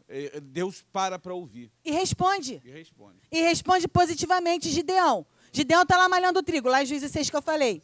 Chega o anjo do Senhor para Gideão. Varão valoroso, o Senhor é contigo. Vai nessa tua força. Quem não queria ouvir isso? O Gideão fala o quê? Eu adoro. Se o Senhor fosse conosco, a gente não estava assim. Isso é reclamação. Mas não é Jogou limpo. O Senhor, o que ele está falando? O Senhor conosco nada. Que se só fosse, a gente não estava assim. É isso que ele está falando. Não, eu vou te escolher para você libertar o povo. Vai nada. Minha tribo é a menor, minha família é menor. Eu sou a menor da minha família. Quem sou eu para libertar Israel disso daí? A galera, o senhor reparou que a galera está fazendo sepultura para se esconder? O senhor está vendo aqui que eu estou malhando trigo no lagar? O senhor com a gente nada. É nada. Aí ele fala, não, eu vou te escolher para libertar dos midianitas. Eu falo, se é o senhor mesmo? Que aí hoje começa a falar umas coisas que só o Gideão sabia, aí Gideão já fica meio desconfiado. Vai que é. Vai que é. Se é o senhor mesmo, seguinte, vou botar uma novelinha aqui. Aí tem aquela palhaçadinha toda lá de Gideão, né? Mas assim, meu irmão fala que o Gideão é fraco. Mas assim, se eu sou Gideão, eu falo, bota a novela aqui, virar ovelha e berrar. Não, se fosse eu mesmo, em volta molhada no meio seco? Não estou convencida ainda. Em volta seca e no meio molhado? Se eu fosse Gideão, eu acho que é na onda do meu irmão, cara. Falar, faz virar ovelha de novo e volta a berrar. Porque pensa no... Como que Gideão libertou, gente? Israel? Com cântaro? Com tocha? Por Deus e pelo Senhor e por Gideão e quebra cântaro? Quem vai ganhar um exército opressor assim, gente?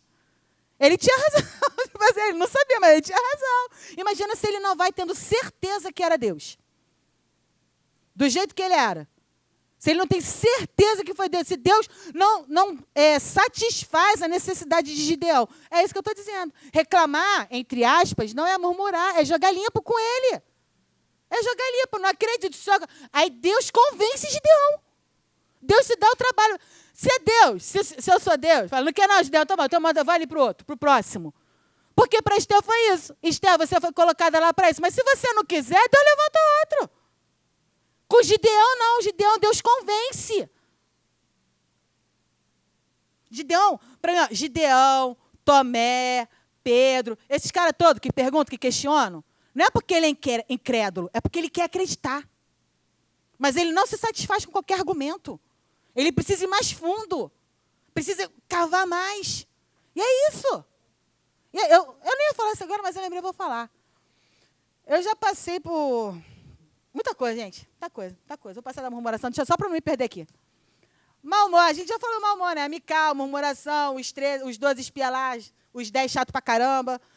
Vou passar, porque esse aqui já está meio que repetindo o que a gente já falou, senão eu não vou para o positivo. Orgulho, vou parar só um pouquinho nesse daqui. Mas teve uma situação que eu já vivi de morte mesmo, morte física. Gente, eu orei tanto. Eu acho que eu nunca orei assim na minha vida. Eu já tive muito dia ruim. Muito. Mas passou um dia, eu me lembro que eu estava com a minha cunhada, a gente dentro do carro, só nós duas, as crianças lá para dentro. A minha cunhada não é evangélica, a minha cunhada não é cristã. Mas a gente deu a mão ali, a gente orou.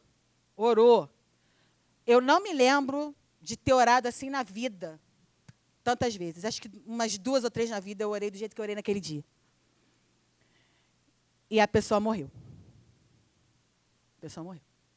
Um bebê. Recém-nascido, morreu.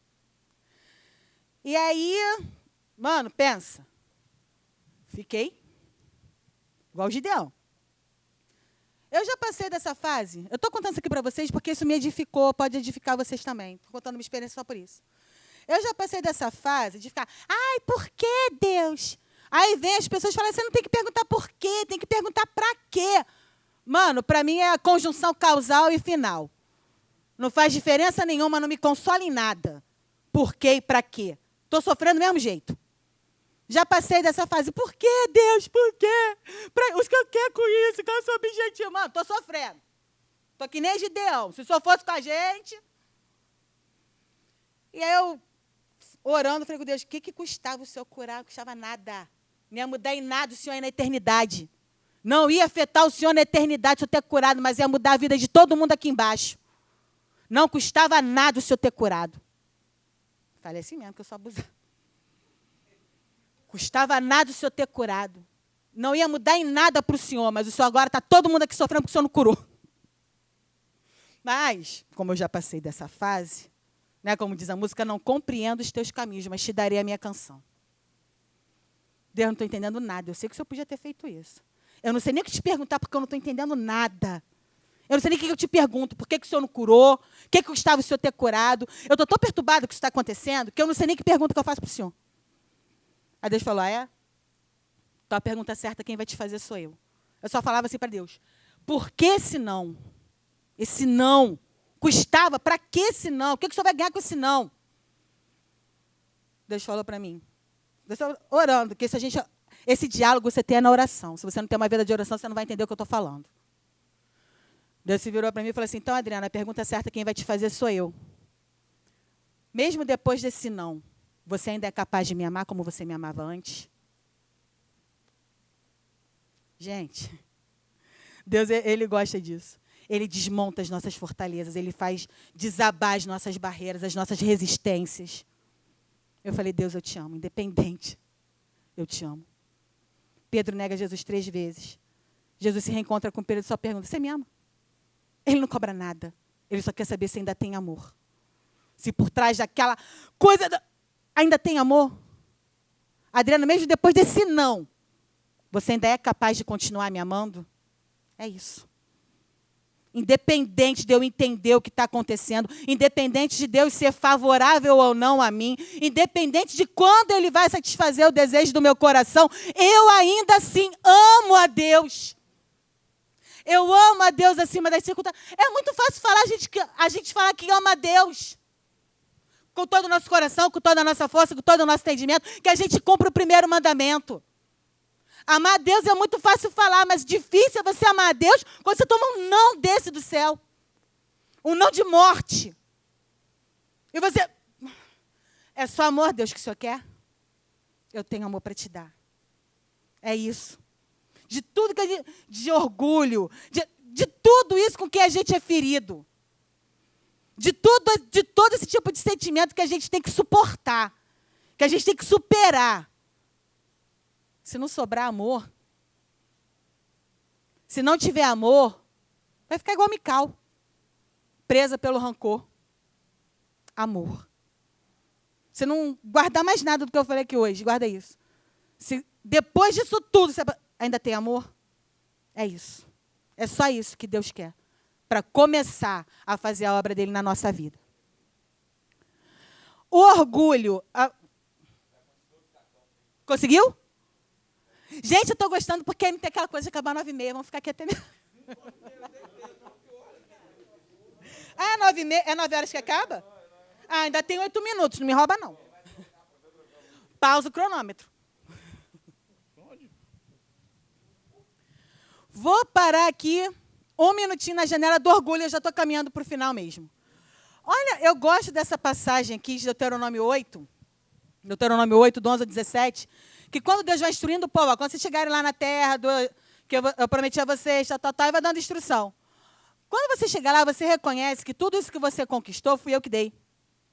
Fui eu que favoreci você. Para que você não chegue lá e diga, a minha força, e diga, a minha força e o poder do meu braço adquiriram essas riquezas. Não foi a sua força, não foi o poder do seu braço. Fui eu. Seu orgulho. E Deus adverte o povo contra o orgulho. Depois eu gostei disso daqui. Tem um livro chamado Lutando contra a Incredulidade, de John Piper. E ele chama esses 3 aqui de concorrentes de Deus. Baseado lá no livro de Jeremias, capítulo 9, 23. Não se glorie o sábio na sua sabedoria, nem o forte na sua força, nem o rico na sua riqueza. Quem se gloriar, glorie-se no seguinte, em me conhecer. É isso. Por isso que depois, diante de qualquer luta, de qualquer não, de qualquer desgosto, quem conhece a Deus não abre mão de amá-lo. Quem conhece a Deus cumpre o primeiro mandamento feliz, sem pena, sem pesar. Quem se gloriar, se glorie nisso. Em me conhecer. Os grandes, entre aspas, concorrentes de Deus, que levam a pessoa ao orgulho. A sabedoria, tem um saber que ensoberbece, Paulo vai falar isso. Tem um saber que leva à soberba, pelo caminho da soberba. A força, sou muito forte, foi o meu braço que adquiriu isso tudo aqui. E a riqueza. Que isso seja afastado da nossa vida, que nada disso nos leve ao caminho do orgulho. Vamos lá, caminhando para o final. Deus abate os orgulhosos, ele humilha. Eu gosto do... A gente separou essas referências aqui, mas eu gosto mesmo quando Pedro fala, o soberbo ele trata de longe. De longe. E eu acho que tem uma coisa com a soberba... Vou falar. A soberba foi o primeiro pecado, gente. A soberba começou aonde? No Éden? Alguém aqui já viu aquele filme Advogado do Diabo? O que o diabo fala? A soberba é o meu pecado favorito. Eu me lembro uma vez do... A única coisa desses aí que eu fui, mas eu fui no que veio o pastor T.D. Jakes. Você estava no pastor T.D. Jakes. Ele falou o seguinte, quando você vê... Ele que falou isso, estou replicando a palavra. Quando você vê um grande líder, que todo mundo achava assim, um cara desse cair, ele falou o caso do Jimmy Swaggart, ele que deu esse exemplo, porque todo mundo conhecia. Eu falei assim, quando você vê uma pessoa assim, do nível dele cair, o adultério, ele falou do caso dele, não falou geral, o adultério ali só expôs a soberba. Ele não caiu por causa do adultério, ele caiu por causa da soberba. Antes dele ser exposto por seu adultério, ele falou, Deus precisa do meu ministério.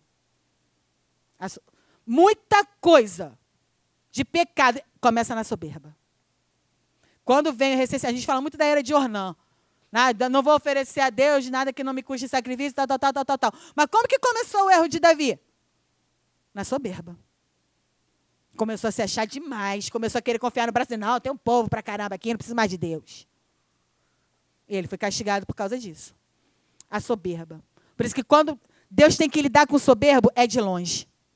Deus não suporta o soberbo, o arrogante, o orgulhoso. Eu estou junto contigo, você também não gosta, não. Gosto desse povo, não. Janelas abertas a novos cenários, a gente caminhando para o final. A nossa revista vai falar do perdão, da reconciliação e do recomeço. Eu sempre falo quando tu vai para outro nome. Mas, na verdade, todo pecado tem origem na soberba. Porque a escolha de tomar uma atitude diferente da vontade de Deus é uma narrativa própria de autossuficiência. Verdade. Então, se eu erro o alvo, porque eu escolhi autossuficientemente fazer a minha vontade, não a de Deus. E o meu orgulhador de Ipanema? Não, aí pode. Vou tocar nas suas vestes, pegar virtude quando sair daqui. É isso, é verdade. É um ato arrogante. Você escolher, não quero. Não quero. É verdade. Vamos lá. Perdão, reconciliação e recomeço. A janela do perdão. Essa janela a gente tem que deixar escancarada. E já que a revista é de família, vamos combinar que o 70 vezes 7, muitas vezes a gente aprende dentro de casa? Não é? Tem gente também que Deus coloca na nossa vida só para a gente treinar o 70 vezes 7. Perdão, alguém aqui tem um Jaque branco, carro? Jaque branco, LQT? Não, né? Tem, ali. Está aqui? Está lá. Já levantou. Vamos lá. Provérbios 19, 11, quase que não sai. Existe uma glória em perdoar. Ali estão os dois textos que eu falei, de Colossenses 3 e Efésios 4. Perdoando-vos uns aos outros, como Deus em Cristo vos perdoou.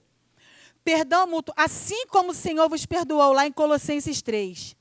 E eu fiquei parando para pensar, quando Jesus ensina o Pai Nosso, ele faz o Pai Nosso lá tudo bonitinho, né? Aquilo não é uma reza mecânica, né? Que a gente tem que ficar todo dia lá, né? Outro dia eu vi uma professora de EBD falando, os filhos de vocês têm que decorar o Pai Nosso. Meu filho não sabe Pai Nosso de cor, não. A gente sabe porque quis, que eu não ensinei a decorar Pai Nosso nenhum, não. Porque decorar o Pai Nosso, todo mundo decora. Jesus, antes de ensinar o Pai Nosso, ele falou assim, não é pela vã repetição que eles vão alcançar o que estão pedindo. A gente acha que tem que ficar decorando para toda vez decorar. Pai Nosso que está no céu, santificado seja assim não tem como no céu. O Pai Nosso é um modelo de oração. É um modelo. Você começa adorando. Você começa reconhecendo a soberania de Deus. Você pede. E aí chega nessa parte aí. Perdoa as nossas dívidas, assim como nós perdoamos os nossos devedores. Não nos deixe cair em tentação, pois teu é o reino, o poder... Jesus só volta num ponto. Depois que ele ensina o Pai Nosso, ele só volta num ponto. Se não perdoardes os vossos, também o vosso Deus não perdoará. Sabe por quê? Porque às vezes a gente perdoa com interesse. Perdoa as nossas dívidas assim como perdoamos. Se Deus for perdoar do jeito que eu perdoo os outros, o perdão não vale. E aí, por várias vezes, a gente vai ver isso daqui. Perdoando-vos uns aos outros. Eu separei só 2 versículos, mas tem mais. No próprio Sermão do Monte. Assim como o Senhor vos perdoou. Assim como Cristo vos perdoou. Como é que Jesus perdoava? Com autoridade. Quando Jesus vai manifestar o seu milagre, está lá, eles descem um aleijado. Ele manda o aleijado levanta e anda? Perdoados estão os teus pecados.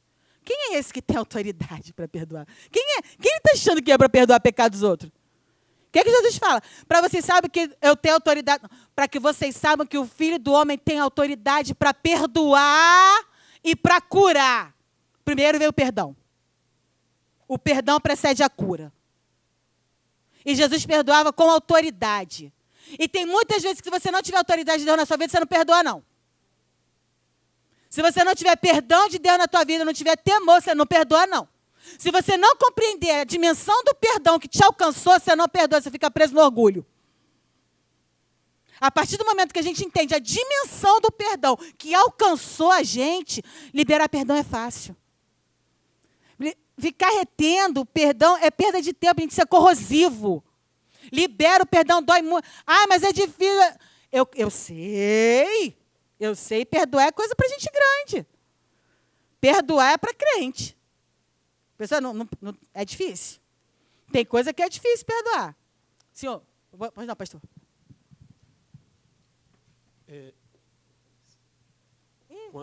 Quando a gente vê o caso que foi até citado lá atrás de Jacó e Esaú, eles se perdoaram de tal forma que no capítulo 33, versículo 10, Jacó diz assim, olha, está tão gostoso o negócio aqui que eu vejo o teu rosto como o rosto de Deus. Imagine a gente, quando libera o perdão, a gente tem que enxergar no outro o próprio Deus. Meu Deus! Ronaldo, olha só, toda vez que eu vier dar aula aqui, o senhor chama o pastor e chama a Juliana e chama o irmão lá. Gente, caminhando, é isso. É isso. Perdoar uns aos outros, assim como Deus em Cristo vos perdoou e como Cristo vos perdoou. O perdão precede a cura. A janela da reconciliação. Gente, eu gosto disso aqui. Eu gosto desse negócio aqui. Vive em paz com as pessoas que não te querem bem. Ame e ore pelos seus inimigos. Não deixe ele tomar conta de você. Deixa eu ver se eu... Não separei. Mas tem um versículo. Eu acho que eu tinha separado aqui. Não sei onde eu enfiei. Que a Bíblia vai dizer o seguinte: quando depender de vós, tendes paz com todos os homens. Que Deus sabe que tem vezes que não depende da gente. Você quer a paz, está que nem Davi. Eu falo de paz, mas quando eu insisto, eles teimam pela guerra. Eu tenho quantos minutos, mestre? Acabou. Não gostei. Tá, vou concluir. Eu falo de paz, mas quando eu insisto, eles teimam pela guerra. Porque quando a gente promove a paz, gente. A nossa obrigação, o nosso dever, é promover a paz. Se o outro não quiser paz, isso é tão sério, cara, que Jesus, quando manda os discípulos, de 2 em 2, na comissão dos 70, a única orientação que ele dá, chega na cidade e fala, procura o digno, paz seja convosco. Se tiver dignidade, eles vão receber a sua paz. Se eles não quiserem a paz volta para você. Isso é tão sério. Quando eu estou indo embora, mas eu deixo paz. Ele podia falar, deixa poder, deixa dinheiro, deixa aqui, coisas. Vou deixar paz. Ele é o príncipe da paz. Quando você perdoa, você tem paz. Eu posso até não voltar a ter o nível de relacionamento que eu tinha com aquela pessoa. Jacó e Esaú se reconciliaram, se abraçaram, se beijaram. Um viu Deus no olho do outro, mas eles não foram morar juntos. Cada um cresceu para o seu lado. Cada um seguiu a história que construiu. Mas eles se reconciliaram. Se reconciliar não significa necessariamente, como está ali, conviver. Mas se tiver que conviver, a convivência é possível. É isso.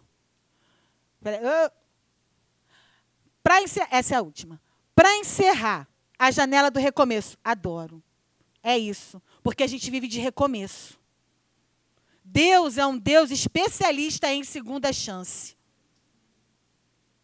Eu podia ficar aqui falando horas de exemplos aqui de segunda chance na Bíblia. Sansão. Vacilou, mas vacilou num nível que acho que só ele no Antigo Testamento fez a besteira que ele fez. No nível que ele fez. Nazireu, gente. A mulher estéril não podia ter filho. Você vai ter um filho. E você vai... A consagração de Sansão começou no ventre da mãe. Não vou estender, não, mas só isso. Você tem uma noção. E ele entrega se tu caso de uma mulher. Só que quando raspam a cabeça dele, a Bíblia vai dizer, olho furado, cego, o cabelo voltou a crescer. Recomeço. O fim da história dele a gente sabe. Agar e Ismael. Gente, o que Agar fez para merecer o que aconteceu com ela? Ela foi inserida numa situação que ela não pediu, ela foi envolvida numa situação que ela não provocou, depois se aproveitou, porque a Bíblia fala que depois que ela ficou grávida, ela começou a desdenhar de Sara. É gente que é abençoada e não sabe aproveitar a bênção. É gente que é promovido e quer vir o quê? Orgulho. Deus não gosta de orgulho, não gosta de soberba. A Bíblia fala que Abraão, contrariado, despede Agar e Ismael. E a Bíblia fala que quando eles chegam no deserto, Agar se afasta para não ver o filho morrer. Pensa, gente. Uma mãe ficar de longe para não ver o filho morrer. E a Bíblia diz que Deus ouviu o choro do menino. Pelo amor de Deus, gente. Filho único, filhinho do papai. Porque Abraão não era pai de nação, não era por causa dele, não. Era por causa da Sara. Quem não podia ter filho era Sara. Sara morre, vem Quetura, ele tem mais 6 filhos. Era um velhinho assanhado, Abraão. O problema dele não ter filho, da promessa de Deus não se materializar, não era nele. Tanto que Sara morre, ele ainda tem mais 6 filhos depois de 100 anos. Pensa. Abraão lá felizão com Ismael, tendo que mandar ele embora. Ismael, o filhinho do papai agora no deserto, com uma mão na frente e outra atrás, sem nada. Sem nada. Outro exemplo de superação, Ismael, que a Bíblia diz que quando Abraão morre, Ismael e Isaque o sepultam. Olha aí quem superou. Olha aí quem se fez forte no deserto. Olha aí quem venceu no lugar que estava destinado para ele morrer. Era para ele ter morrido no deserto. Mas foi lá que ele se fez grande. A Bíblia diz que no deserto, Deus o fortaleceu. E ele se fez grande e poderoso no deserto. Recomeçou. Uma história de sucesso, de recomeço. E essa aqui eu acabo aqui. Encerro aqui. Davi e Batseba. Começaram tudo errado. Adoro, adoro. Por isso que eu gosto da história de Davi, que mostra que o sucesso não depende das nossas qualidades. O sucesso, entre aspas, depende da gente se humilhar, e se arrepender, e reconhecer, e estar disposto a recomeçar. Davi foi o cara que recomeçou várias vezes, gente. Quantas vezes Davi não teve que se refazer? Quantas vezes Davi não teve que recomeçar? Diante dos seus irmãos, lá no pasto, escondido quando ninguém estava vendo, na corte, no deserto, na caverna, no reino, dentro de casa, expulso pelo próprio filho, depois ele volta e assume o trono. Quantas vezes esse homem não recomeçou, gente? A Batseba. Batseba tem a história... Entrou na genealogia de Jesus. Olha o recomeço, como deu certo.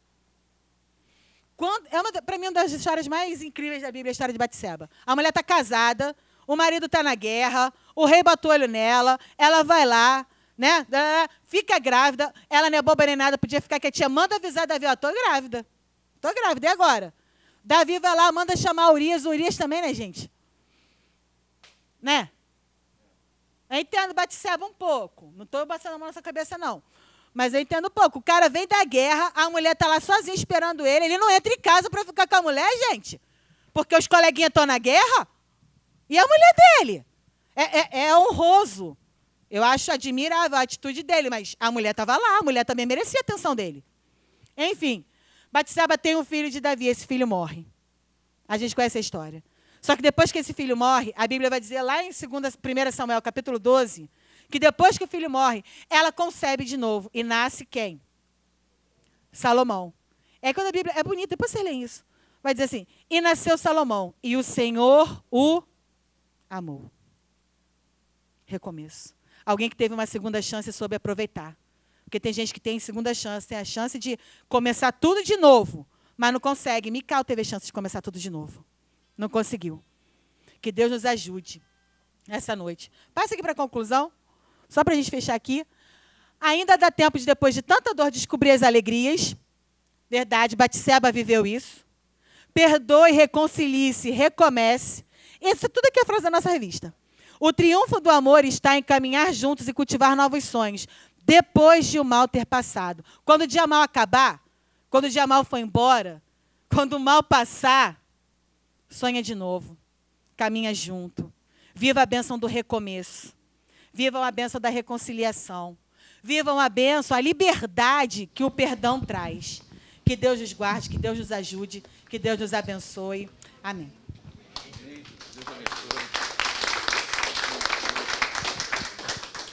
Maravilha, hein? Essa aula da Adriana é sempre... Não, tinha mais um cartão lá, mas mesmo assim já o terceiro cartão tem mais... Agora que você fala de outro cartão. Não, mas aí só tem mais 5 minutos no último cartão. Ai, gente, maravilha. A aula da Adriana é sempre uma bênção. A gente recebe da parte de Deus. Isso aí mostra que o ensino da palavra nos fortalece, nos direciona a compreender a palavra de Deus para a gente aplicar. Né? São tantas janelas aí com coisas que são ruins para nossas vidas, que a gente tem que fechar, e outras que a gente precisa abrir para poder também viver aí, como a Adriana falou, né? Viver o período de bênção, de coisas boas, de maneira intensa. Tá? Antes da gente terminar aqui, essa revista aqui é a revista do próximo trimestre, Discipulado Cristão, Teologia e Prática. Essa revista ela tem uma ligação com aquilo que está sendo trabalhado na nossa igreja desde o ano passado. E dessa vez agora a revista, que já estava aí sendo preparada há um tempo, agora de fato ela foi lançada e vai trazer os vários aspectos sobre a questão da teologia e prática do discipulado cristão. Tanto a parte mais inicial da questão do evangelismo, questão do cuidado, do ensino. Então vai ser uma revista muito interessante. Tá? Os demais anúncios de sempre, a Fábrica EBD está lá de porta aberta para vocês visitarem, fabricaebd.org. Os materiais que são produzidos estão todos lá. A gente tem pessoas aqui da fábrica, Juliana, Vera, a própria Adriana aí, o próprio André aí que fez, vai nos assistir aí. Então, uma equipe aí de respeito e de peso que tem produzido muito material legal e que é de acesso gratuito para todo mundo. fabricaebd.org para você desfrutar lá de todo esse material. Tá bom? Toda segunda-feira, programa Alvoroço no YouTube da EBD, youtube.com/EBDADVEC. Toda segunda-feira, 17 horas, um programa voltado aí para o público jovem adolescente. E para você que também conhece jovem adolescente ou é pai de jovem adolescente, é sempre bom divulgar, tá? Então entra lá no YouTube para poder você ficar sabendo. Vamos nos colocar de pé. Não sei se tem alguém hoje nos visitando pela primeira vez.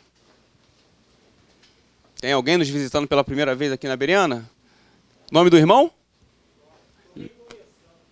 Ah, tá. Amém, meu irmão. Glória a Deus. Hoje, uma Bereana que a gente não fez a transmissão ao vivo pela circunstância da aula do curso livre de teologia aqui no templo. É hoje um dia que o pastor Ronaldo está aqui com a gente, mas ontem ele perdeu o seu irmão e eu achei que o pastor Ronaldo não ia vir aqui hoje, né? E aí eu falei desde cedo, não, fica tranquilo, pastor, e tal. Aí eu cheguei na igreja, o pastor Ronaldo estava aqui. Então ele de fato, a gente vive o luto, mas a vida ela prossegue e a gente dá continuidade. Então, eu quero, nesse momento aqui, pedir para que o pastor Josiel venha aqui à frente, possa fazer uma oração para nos despedir em paz e também para poder entregar a vida da família do pastor Ronaldo, dos seus entes, que nesse momento vive o luto, né? Mas que esse luto ele dura por um momento e depois Cristo nos dá a força para a gente continuar, porque a história continua.